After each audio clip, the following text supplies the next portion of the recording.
When a game is great, it's great, and Noita is great. I'm just awful at it. It's good to know even if I'm terrible, a game can be so good it doesn't matter. I've been enjoying every pixel, every restart, and every wand. It helps Noita looks great too. There's so much attention to detail for a sandbox of death. I want to thank all the viewers who told me I would enjoy Noita. They were right. Try not to laugh your butt off at all my deaths in this footage. I'll cover the point of the game, wands, and magic spells.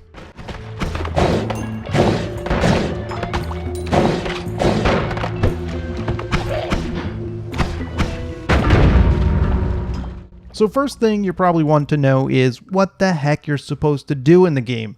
And if I knew, it might tempt me to tell you. I'm still trying to work it out, and I have a few ideas, but nothing concrete yet.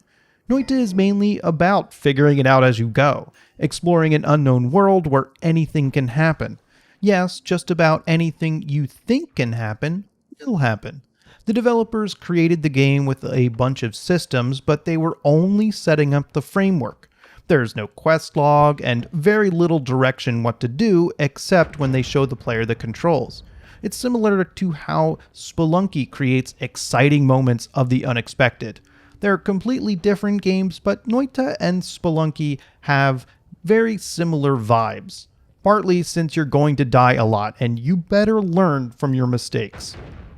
You should keep in mind, Noita is more rogue than roguelike, meaning nothing carries over between runs. There's no way to permanently enhance your character to make the game easier. At times, Noita feels like a sandbox where you play with the systems to see what happens. The game proudly declares it physically simulates every pixel, and it's as amazing as you can imagine. I catch myself blowing up stuff for no reason only to see what the game will do, or lighting wood on fire to watch it spread across pixel by pixel. One of my favorites is watching liquids spill out as I release them to fall deeper into the world. Doesn't always work out to my benefit. The liquid is going somewhere, and if it's poison, maybe I should be more careful. I'm fascinated by how well the game handles all the weird stuff I throw at it. It's predictable, but also unpredictable. I'm not shocked by the outcome, but I'm always impressed. Luckily, one of the side effects of having a sandbox world is restarting the game is fun every time. I tire of replaying the beginning levels over and over when a game offers so much death. But Noita still holds my attention since something new will probably happen. One of my favorite mechanics of Noita is the heavy darkness that persists through each level. It's kinda like a fog of war that hangs very close to your character. Exploring does permanently reveal the area, but the game still feels dark and oppressive. The biggest factor in exploring the world is how little you see of it. Every part is incredibly scary, and it affects the speed you need to play at. The game is both fast and slow. Slowly exploring and making sure you know what's on the corridor you're going down. Then as soon as the action starts, you gotta move fast to keep out of the way. But falling back to areas you've been to is only safer because you can see there. Enemies come from all directions, so even if you know the area, it's not that much safer. Now don't be afraid to run past enemies, although in later levels they will swarm you. It's always a choice to run past them or kill them for gold, but staying alive is always more important. Not to mention you have to chase after the gold as it tumbles deeper into the unknown.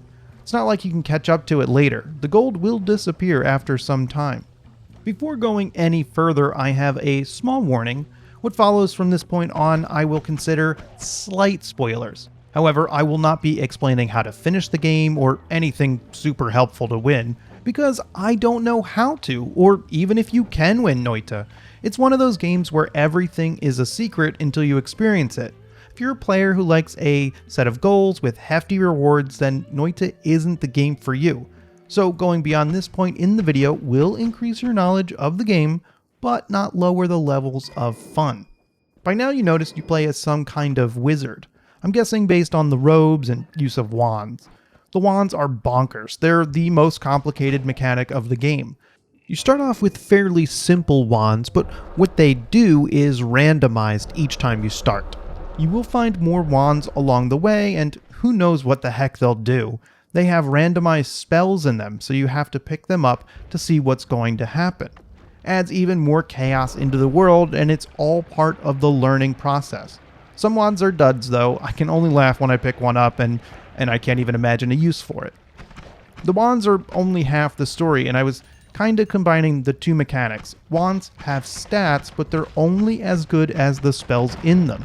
The game has a million spells. They're all unique. Some are better than others, but it all depends on how they're arranged in the wand.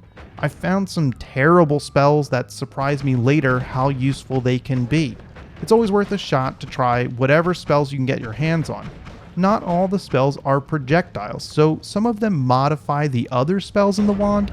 It's a good idea to pick up wands with decent spells even if you don't think the wand itself is good, because there are spots to swap the spells. You even have a nifty storage space to carry spells you can't fit in the wand at the moment. This is an advanced tactic and not something I've been able to take full advantage of yet. It's complicated to imagine how the spells are going to interact, and as someone who wants to get into the action quickly, arranging spells in the wand is a little slow. Between the wand's abilities and the spells, it's challenging to visualize what's going to happen. So editing the wands is a little bit of a chore to test all imaginable spell orders in all the different wands you have to see what could happen. Learning the spells and finding what suits your playstyle is important.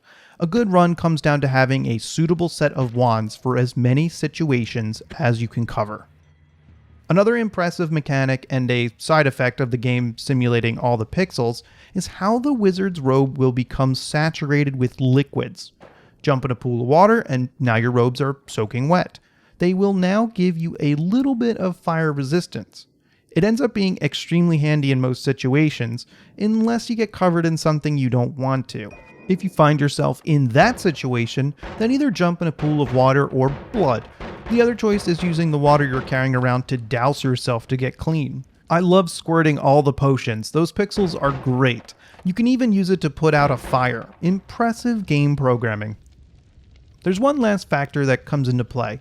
Eventually you'll come across perks to choose from, and these are equally wild. As with everything else in the game, some of these seem better than others. They're helpful, but not too helpful. The game gets exponentially more difficult, so you have to try them all to figure out which ones are good. Even if they are moderately helpful, it's nice to have. For example, being able to fly a little longer, useful, but not what you're going to point to as a pillar of powering your way through the game. I could probably keep talking about Noita for another 10 minutes, but then we'll go in deeper into spoiler territory, and I don't want to do that. Other than what I've already said, I should note the levels are a little smaller than expected. The world has a surprising amount of boundaries, even though the layout is randomized. It's one of those games, if you go left, you always find the same thing. Overall, Noita is fantastic, and for anyone looking to explore a world. If you're impressed by every pixel being simulated, then this game is for you. Like I said, I enjoy blowing up stuff just to see what happens. I'll probably never finish the game, but that's okay.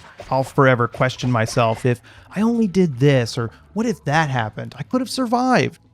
Noita is incredibly fun, addictive, and exactly what I'm looking for. I'm cooking up some hot videos you gotta see. So come along as I find some of the best indie games to play. Thanks for watching.